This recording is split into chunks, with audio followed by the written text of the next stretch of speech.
The plan is to create an apocalypse that will exhaust and depopulate the masses through deadly designer viruses, global terror, economic disasters, and nuclear war, when the remaining survivors will gladly embrace the promises of a handsome, charismatic new leader who will unveil his plan of hope for eternal world peace. He will sell his peace plan by telling the world that border wars will only end by creating a world without borders. Religious wars will only end by creating one world religion of interfaiths. Economic wars will only end by creating a cashless, debt-free society. Rivalry wars between rulers will only end by creating one world ruler. The tools used for war, from handguns to nuclear bombs, will be eliminated, and one world army will be created, which will guarantee world peace. How will this eternal peace plan be accomplished? Through the United Nations, which is the brainchild of the Committee of 300 Ruling Families. The UN is their vehicle for world government and is located on 18 acres of prime Manhattan land donated by the most visible of the ruling families, the Rockefellers. The UN is a closed organization with no public records or open meetings. U.S. taxpayers have already invested $2 trillion in this world authority. Although most of the people working for the UN are genuinely working for peace, the UN is a godless organization controlled by the Committee of 300. These inbred ruling families pretend to have royal blue blood, but their blood is no more blue or royal than Hannibal Lecter's blood. Some speculate that these families of evildoers are demons or aliens or evil shape-shifting reptilians, but there is a more scientific explanation for their madness. For thousands of years, these families have practiced inbreeding between sisters and brothers, uncles and nieces, mothers and sons, to keep the power and wealth all in the family. This practice of inbreeding over thousands of years has produced a clever but pathological breed of conscienceless, sociopathic families who will stop at nothing to own every ounce of gold, every drop of water, and every blade of grass on planet Earth.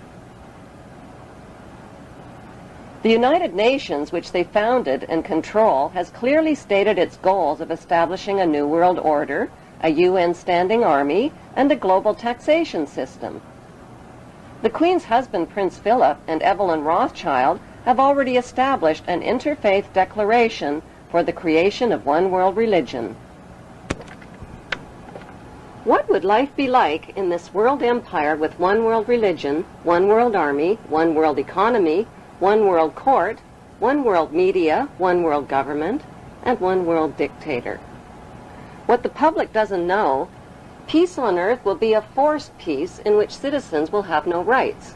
No right to bear children without approval, no right to travel without authorization, no right to own private property, no right to privacy, no right to bear arms, no right to protest, no right to receive an inheritance, no right to choose an education or a job or even a place of residence, and worst of all, no right to live.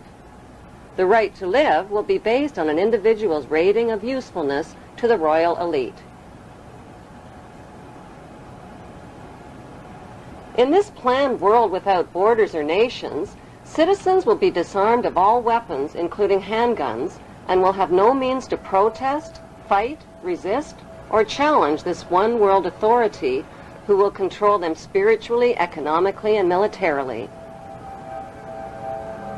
Every human being will be electronically tattooed and will become helplessly dependent on this one world authority for all of their most basic needs. The masses will eventually be taught to bow down and worship this one world dictator who will rule the entire world from his eternal throne in Israel. They have waited for him. They believe in him. They expect he will heal the world's ills. Some say he is the Messiah, finally returned. But this man is not a savior. He is the king of terror who will usher in the end of everything. Despite all the red flags, many people deny that a problem even exists. It does exist, and the good news is there are solutions.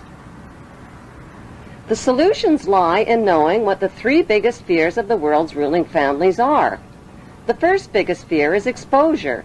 They have gone to great lengths to cover up their trail of crimes and to win the public's trust through their media monopolies. Without public trust, their ancestral plan for global control is doomed. Their second biggest fear is losing public support. If the public stops cooperating, their plan is guaranteed to fail.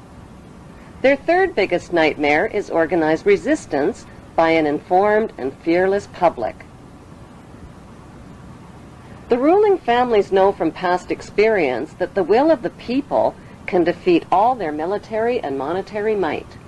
Vietnam is a perfect example. There is no doubt whatsoever that these ruling families can be totally defeated by turning their three worst fears into a reality.